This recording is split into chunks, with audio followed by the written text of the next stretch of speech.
कक्षा द्वादश के सभी भैया ध्यान देंगे।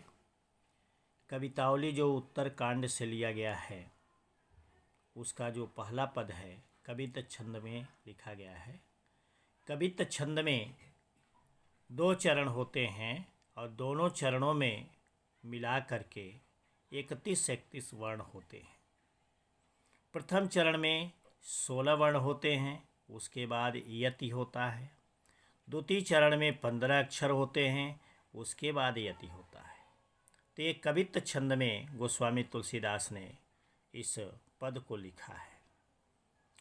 तुलसीदास सम्राट अकबर के समकालीन थे और अकबर जो अपने को स्वयं महान कहता था, इतिहासकारों ने भी उसके विषय में कहा है कि अकबर द ग्रेट, अकबर महान।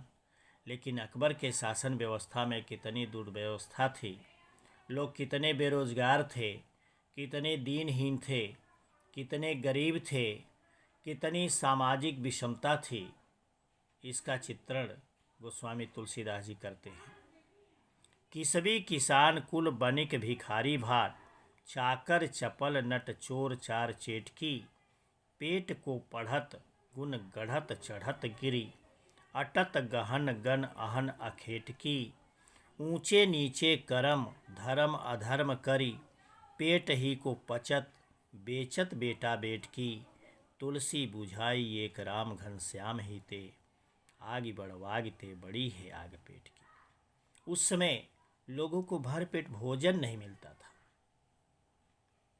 उस समय जो धंधा करने वाले लोग थे, किसबी किसान कुल मने किसान परिवार के लोग, बनिक मने बड़िक व्यापारी, भिखारी राजा के सम्मान में गाने वाले लोग, भाट चाकर मने नौकरी करने वाले, और जो नट अर्थात रस्सी की डोर पर खेल तमाशा दिखाने वाले लोग, चोरी करने वाले, गुप्तचर, बाजीगर, ये जितने लोग अपना काम करते थे वो पेट की आग को बुझाने के लिए करते थे।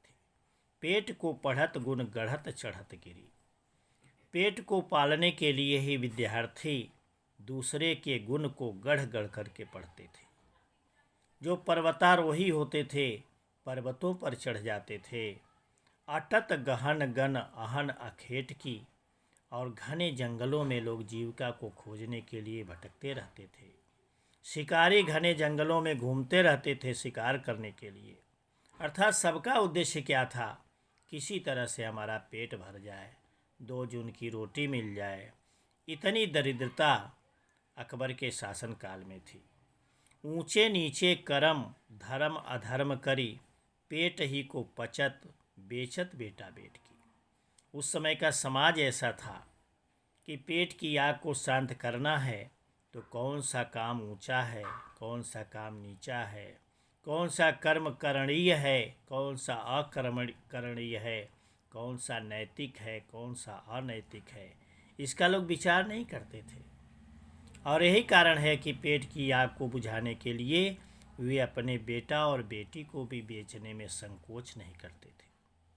तुलसी बुझाई एक राम घनश्याम ही ते, आग बड़ी वागते बड़ी है आग पेट की।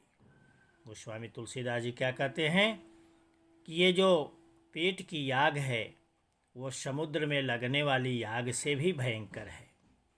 समुद्र में लगने वाली आग तो बुझ सकती है लेकिन पेट की आग नहीं बुझ सकती है।